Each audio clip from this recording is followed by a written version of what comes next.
So this is a new thing for me. I've just finished videoing the very first draft of my speech for the Humorous speech contest, and I have to say it did not go well. So I've got a lot of work to do on it, but what I thought I would do just for a change, because normally I just go for another rerun and another rerun and another rerun, but this time I'm just going to record some of my thoughts, and who knows, I might put this online. It might just be private to me, so if you're seeing this, it was the first one. If you're not seeing it, I've kept it private to me. I'll let you work out which one it is. So I'm using a teleprompter. I've got my speech written out in full, and I'm working with the teleprompter. So the eye contact to the camera is not looking particularly good, and I'm not practicing my eye contact to the audience at the moment because I'm having to look down at the teleprompter. I do have a plan to overcome that a bit later, but it'll do for now.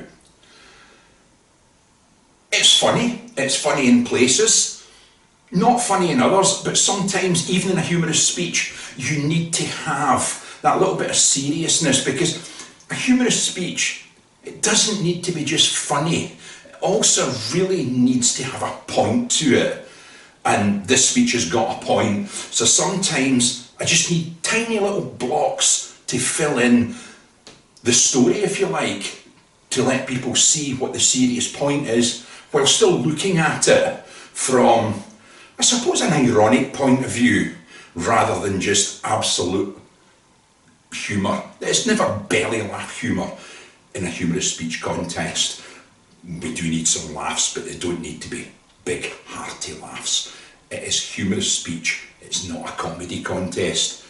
Yeah, I'm using some comedy techniques in this one, because I'm doing a bit of a rant in places, and I've got no audience around me at the moment to see whether that rant is working as being humorous, or whether perhaps the audience might even feel that I'm just attacking them.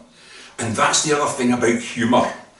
Sometimes you just have to take a punt.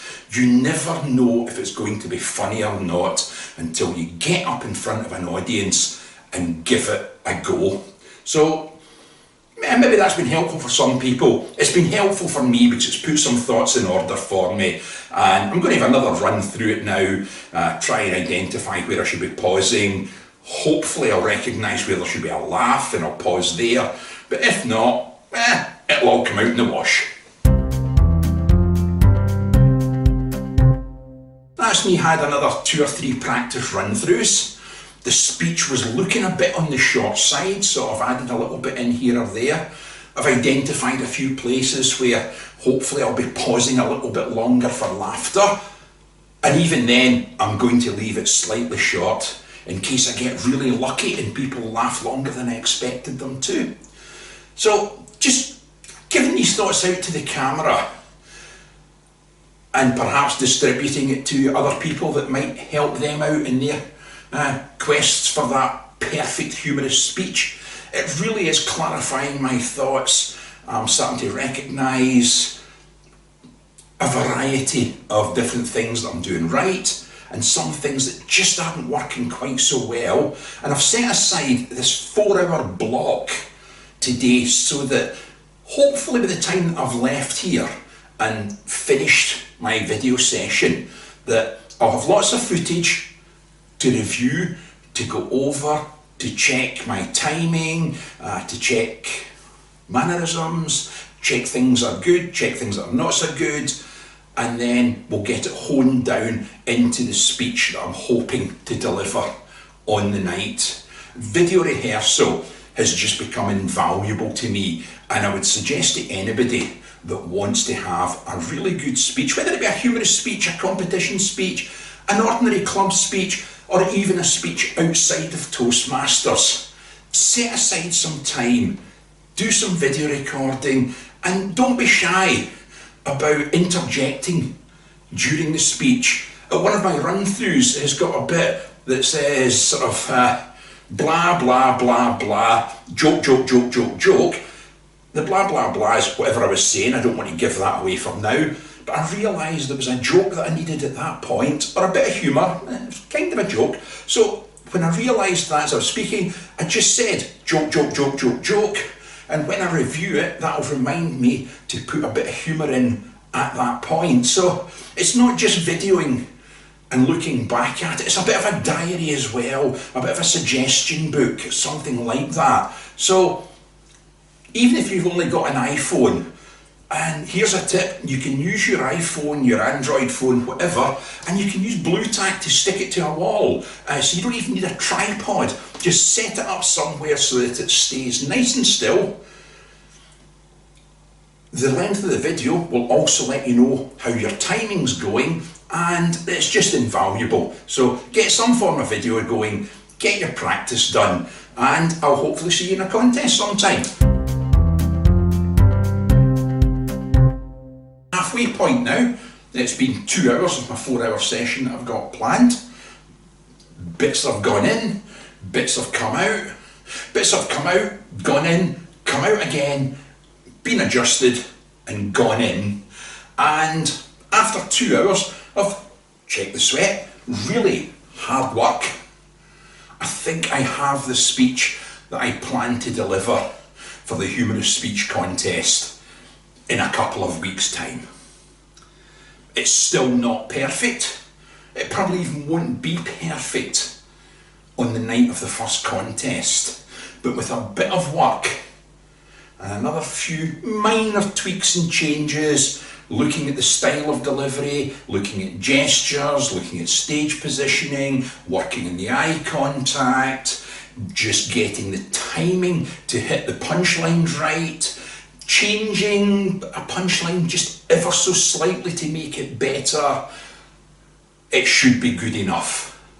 And then once that's delivered, hopefully, if I get through to a further round, there'll be a bit more work done and it'll get better and better and better. It's an iterative process, and it's never good enough to say it's good enough. You have to keep working on it. You have to keep just little tweaks, because you never want to be word perfect. Because if you're word perfect and you miss a word, you lose the cue for the next bit. So you have to know your ideas, you have to know your key phrases, you have to know your punchlines. I shouldn't really call them punchlines because that feels too much like comedy. But if you know, let's say, laughter lines, the lines when you expect to laugh, if you've got those right and you've got the lead in, the exact text doesn't matter. So yeah, I think I've pretty much got it nailed as to the structure, construction, the words that I'm going to say. The timing's looking much better now. It was a bit short. It's moved more towards the 7-minute mark, but with enough leeway that if I get more laughter than I'm expecting, might get lucky, I won't run over time. So I'm going to have a little rest, drink of water, something to eat, and come back in 15 minutes and start working on the next session. So this is where I come to do my practice. It's a music studio in Paisley where I live, and I just stand in front of the speakers, which is just a nice place to get me full screen on camera. I don't use the drum kit or any of the amplifiers or anything like that. It's just a convenient space. It costs me about 25 quid to rent it for 4 hours, and I get a lot of work done in that time. I've got my phone down here, which has a timing app, and if you can see there, if I zoom in a bit, hopefully without reflection, you can see that it's set up to time for 5, 6 and 7 minutes, just the same way as a contest speech is. Over here, I've got my iPad, which is acting as a rather slow at the moment teleprompter, and I've got the camera in the background there, and with the teleprompter just under it, I can still be looking into the camera and watching that scroll along the screen there. Anybody that wants to plagiarise my work, that's not my competition speech that's on there. So it's a really comfortable environment, and it's worth 25 quid to get some serious work done and get my speech knocked into shape. So yeah, I've had a bit of a break now, and I'm just going to get back to doing some more practice. About to move in to my last hour in this session, and it's now going really quite well. I think I said earlier, I've now got the speech I'm hoping to deliver, give or take a few tweaks and changes here and there, and there have been another couple.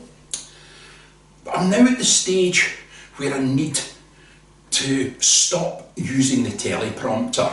I've done a few run-throughs and I'm relying less and less on it. And I always have a huge fear attack at this stage because, well, the way I develop my speech is I write it from a position of flow. I have an idea, I sit down and I write it, and 5 out of 6 ideas just don't work and they get dismissed, and eventually I settle on the one that I hope is going to work for me. And once I've done that, I've written out several hundred words and I read through it a few times. I try to write it as conversationally as possible so that it sounds better out loud. But then I have to tweak it, I have to change it, I have to alter it, and then I get it to a position where I think it's a speech I can deliver.